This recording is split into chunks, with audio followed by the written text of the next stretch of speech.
നമസ്കാരം. മലയാളി വാർത്തയിലേക്ക് സ്വാഗതം. സംസ്ഥാനത്ത് സ്വർണ്ണവിലയിൽ കഴിഞ്ഞ ദിവസം ഉച്ചയ്ക്ക് ശേഷം മാറ്റമുണ്ടായി.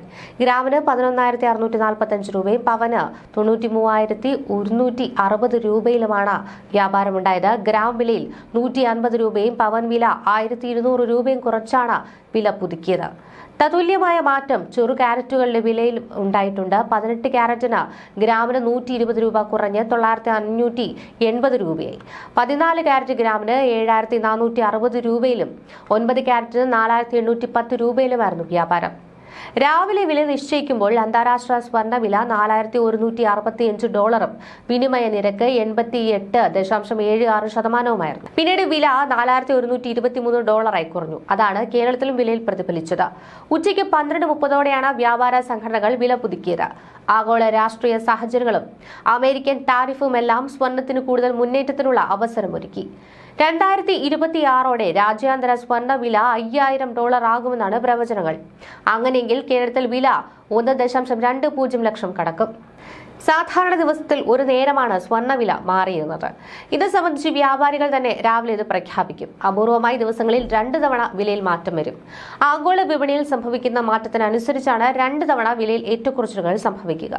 എന്നാൽ കഴിഞ്ഞ ദിവസം അത്യപൂർവമായ വില മാറ്റമാണ് ഉണ്ടായത്. 3 തവണയാണ് സ്വർണ്ണവിലയിൽ മാറ്റം വന്നത്. 22 ക്യാരറ്റ് 1 പവൻ സ്വർണ്ണത്തിന് രാവിലെ രേഖപ്പെടുത്തിയ വില 94,360 രൂപയായിരുന്നു. ഉച്ചയോടെ ഇത് 93,160 രൂപയായി. എന്നാൽ 2 മണിക്കൂറിന് ശേഷം ഈ വിലയിൽ വീണ്ടും മാറ്റം വന്നു. 94,120 രൂപ ഉയരുകയായിരുന്നു.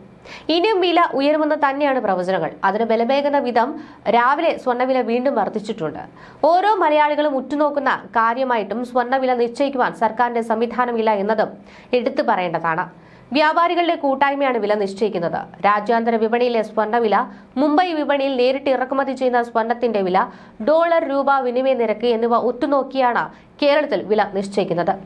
ഇത് പ്രകാരം ഇന്ന് ഗ്രാമിന് 50 രൂപ വർദ്ധിച്ചിട്ടുണ്ട്. 22 ക്യാരറ്റ് സ്വർണം ഗ്രാമിന് 11,815 രൂപയാണ് പുതിയ നിരക്ക്.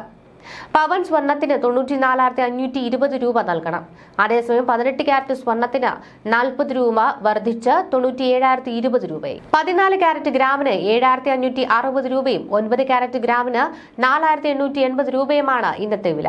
കേരളത്തിൽ വെള്ളിയുടെ വില ഇന്ന് ഗ്രാമിന് 196 രൂപയായി ഉയർന്നു. 22 ക്യാരറ്റ് സ്വർണം 1 പവൻ വാങ്ങുന്നവർക്ക് 1,30,000-ന് മുകളിൽ പണം ചെലവ് വരും. പഴയ സ്വർണം വിൽക്കുന്നവർക്ക് 2% വരെ കുറച്ചുള്ള സംഖ്യ കയ്യിൽ കിട്ടിയേക്കും. പഴയ സ്വർണം ജ്വല്ലറികൾ തിരിച്ചെടുക്കുന്നത് തങ്കത്തിന്റെ വില അടിസ്ഥാനമാക്കിയാണ്. മറ്റു സ്വർണം പോലെയല്ല, തങ്കത്തിന്റെ വില ഓരോ നിമിഷവും മാറിക്കൊണ്ടിരിക്കും. എന്താണ് ഈ സ്വർണ്ണവില ഇത്തരത്തിൽ വർദ്ധിക്കാൻ കാരണം എന്ന് നമുക്ക് നോക്കാം. 2 കാരണങ്ങളാണ് ഏറ്റവും പുതുതായി പറയപ്പെടുന്നത്. അമേരിക്കയുടെ കേന്ദ്ര ബാങ്ക് വൈകാതെ പലിശ നിരക്ക് വീണ്ടും കുറയ്ക്കുമെന്നതാണ് ഒരു കാരണം. പലിശ കുറയ്ക്കുമ്പോൾ നിക്ഷേപക വരുമാനം കുറയും. ഇതിൽ ആശങ്കയിലാകുന്ന നിക്ഷേപകർ പണം നഷ്ടമാകാതിരിക്കാൻ സ്വർണം വാങ്ങിക്കൂട്ടുകയും സ്വർണ്ണവില ഉയരുകയും ചെയ്യും. അമേരിക്കയും ചൈനയും തമ്മിൽ വീണ്ടും വ്യാപാര പോര് ശക്തമായതാണ് സ്വർണ്ണവില കൂടുവാനുള്ള മറ്റൊരു കാരണം. ചൈനീസ് ഉൽപ്പന്നങ്ങൾക്ക് 100% ഇറക്കുമതി ചുങ്കം ചുമത്തുമെന്നാണ് അമേരിക്കൻ പ്രസിഡന്റ് ഡൊണാൾഡ് ട്രംപ് പറയുന്നത്. സമാനമായ നീക്കം ചൈനയും സ്വീകരിക്കുമോ എന്നാണ് ഇനി അറിയേണ്ടത്. അങ്ങനെ സംഭവിച്ചാൽ നിക്ഷേപ സൗഹൃദ അന്തരീക്ഷം നഷ്ടമാകും. വ്യവസായികൾക്ക് ലാഭം കുത്തനെ ഇടിയുകയും ചെയ്യും. ആഗോളതലത്തിൽ രാഷ്ട്രീയ സാമ്പത്തിക അനിശ്ചിതത്വങ്ങൾക്ക് രൂക്ഷമാകുന്നതിനനുസരിച്ച് സ്വർണ്ണവില കുതിച്ചുയരും. ലോകത്തിലെ ഏറ്റവും വലിയ 2 സമ്പദ് വ്യവസ്ഥകളായ US-ഉം ചൈനയും തമ്മിലുള്ള പുതിയ വ്യാപാര സംഘർഷങ്ങൾ ആഗോള വ്യാപാരത്തിനും സാമ്പത്തിക വളർച്ചയ്ക്കും ഉണ്ടാകാവുന്ന തടസ്സങ്ങളെക്കുറിച്ചുള്ള ആശങ്കകൾക്ക് കാരണമായിട്ടുണ്ട്. അപൂർവ ഭൗതിക വസ്തുക്കളുടെ കയറ്റുമതി നിയന്ത്രണങ്ങൾ വിപുലീകരിക്കുവാനുള്ള ചൈനയുടെ നീക്കത്തിന് മറുപടിയായി നവംബർ 1 മുതൽ പ്രാബല്യത്തിൽ വരുന്ന ചൈനീസ് ഉൽപ്പന്നങ്ങൾക്ക് 100% തീരുവയും US നിർമ്മിത സോഫ്റ്റ്വെയറുകൾക്ക് കയറ്റുമതി നിയന്ത്രണങ്ങളും US പ്രസിഡന്റ് ഡൊണാൾഡ് ട്രംപ് പ്രഖ്യാപിച്ചിട്ടുണ്ട്. ഇതാണ് സ്വർണ്ണവിലയെ കാര്യമായി സ്വാധീനിക്കുന്നത്. US ചൈന വ്യാപാര സംഘർഷങ്ങൾ, സുരക്ഷിത നിക്ഷേപമെന്ന ആവശ്യം വീണ്ടും ജ്വലിച്ചതോടെ സ്വർണ്ണവില 2,000 രൂപ ഉയർന്ന് 1,26,600 രൂപയ്ക്ക് മുകളിൽ വ്യാപാരം ആരംഭിച്ചു. തെരഞ്ഞെടുത്ത ചൈനീസ് ഉൽപ്പന്നങ്ങൾക്ക് 100% താരിഫ് വർധനവ് പ്രഖ്യാപിച്ച US ഭരണകൂടവും അപൂർവ എർത്ത് കയറ്റുമതി നിയന്ത്രിക്കുന്ന ചൈനയുടെ ഭീഷണിയും ആഗോള അനിശ്ചിതത്വ സാധ്യത കൂട്ടി. LKP സെക്യൂരിറ്റീസിലെ commodity and currency vice president research analyst Jatin Trivedi പ്രതികരിച്ചു. സുരക്ഷ തേടുന്ന നിക്ഷേപകരുടെ നിരന്തരമായ ഡിമാൻഡിനൊപ്പം ഈ ഭൗമ രാഷ്ട്രീയ പിരിമുറുക്കവും സ്വർണത്തിന്റെ പ്രതീക്ഷകളെ ബുള്ളിഷായി നിലനിർത്തുന്നുവെന്നാണ് അദ്ദേഹം പറഞ്ഞത്. ഈ സാഹചര്യങ്ങൾ നിലനിർത്തുന്നതിനാൽ ഉത്സവ സീസണിന് വിലയിൽ കൂടുതൽ ചാഞ്ചാട്ടം ഉണ്ടാകുമോ എന്ന Indian bullion and jewellers association vice president aspect global വെഞ്ചേഴ്സിന്റെ എക്സിക്യൂട്ടീവ് ചെയർപേഴ്സണുമായ അക്ഷര കമ്പേജ് പറയുന്നു. ഇന്ത്യയുടെ ഉത്സവകാല ചെലവുകളും ഉയർന്ന ഭൗമരാഷ്ട്രീയ അപകട സാധ്യതകളും കണക്കിലെടുക്കുമ്പോൾ കൂടുതൽ വർധനവിനുള്ള സാധ്യത ഈ പ്രവണത നിലനിർത്തുമെന്ന് ഞങ്ങൾ പ്രതീക്ഷിക്കുന്നു. എന്നിരുന്നാലും സാധ്യതയുള്ള ഹ്രസ്വകാല തിരുത്തലുകൾ ഞങ്ങൾ നിരീക്ഷിക്കും. ആഗോളതലത്തിൽ നിരക്കുകളെയും ഡോളറിനെ കുറിച്ചുള്ള തീരുമാനങ്ങൾ വിപണിയെ ബാധിക്കുമെന്നതിനാൽ മുന്നോട്ടു പോകുമ്പോൾ കൂടുതൽ ചാഞ്ചാട്ടങ്ങൾ കാണാൻ സാധ്യതയുണ്ടെന്നാണ് കാംബ്രിഡ്ജ് പറഞ്ഞത്. സ്വർണ്ണവിലയിലെ കുതിപ്പ് വരും ആഴ്ചകളിലും തുടരാൻ സാധ്യതയുണ്ടെന്നാണ് മേട്ട ഇക്വിറ്റീസ് ലിമിറ്റഡിന്റെ കമോഡിറ്റീസ് വൈസ് പ്രസിഡന്റ് രാഹുൽ കലാൻത്രി പറയുന്നത്. സ്വർണം തുടർച്ചയായ 8ാം ആഴ്ചയിലെ നേട്ടം കൈവരിച്ചു. അതേസമയം വെള്ളി തുടർച്ചയായ 9 ആഴ്ച മുൻതൂക്കത്തിന് ശേഷം ലാഭമെടുപ്പ് നടത്തി. നിക്ഷേപകർ റെക്കോർഡ് ഉയരങ്ങളിൽ ജാഗ്രത പാലിച്ചെങ്കിലും വിശാലമായ പ്രവണത പോസിറ്റീവായി തുടർന്നു. കലാൻത്രി പറയുന്നു.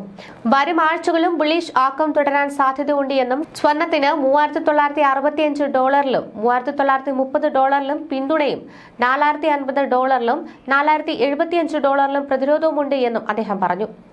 മുൻകാലങ്ങളിൽ സ്വർണം വാങ്ങിയവരെല്ലാം ഇപ്പോൾ സ്വർണം വിറ്റ് വില വർധനവിന്റെ നേട്ടം കൊയ്യാനുള്ള ശ്രമത്തിലാണ്. എന്നാൽ പരിചയസമ്പന്നരായ നിക്ഷേപകനും കമോഡിറ്റി വിദഗ്ധനുമായ ജിം റോജേഴ്സ് വളരെ വ്യത്യസ്തമായ ഒരു നിരീക്ഷണമാണ് പങ്കുവച്ചിരിക്കുന്നത്.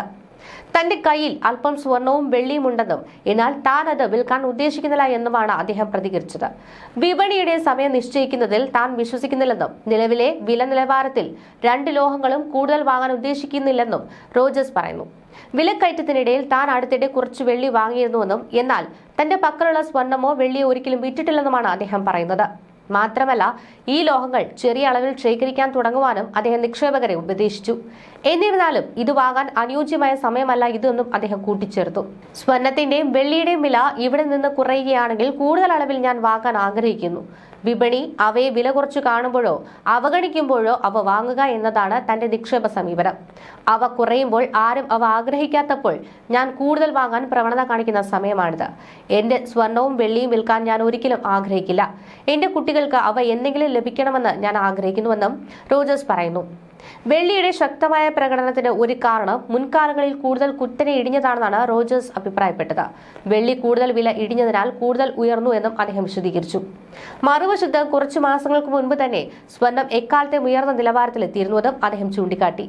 ഞാൻ അത്ര ബുദ്ധിമാനല്ല, പക്ഷേ എന്തെങ്കിലും ഇടിവ് സംഭവിച്ചാൽ അപ്പോൾ അത് വാങ്ങുന്നതാണ് നല്ലതെന്ന് എനിക്കറിയാം.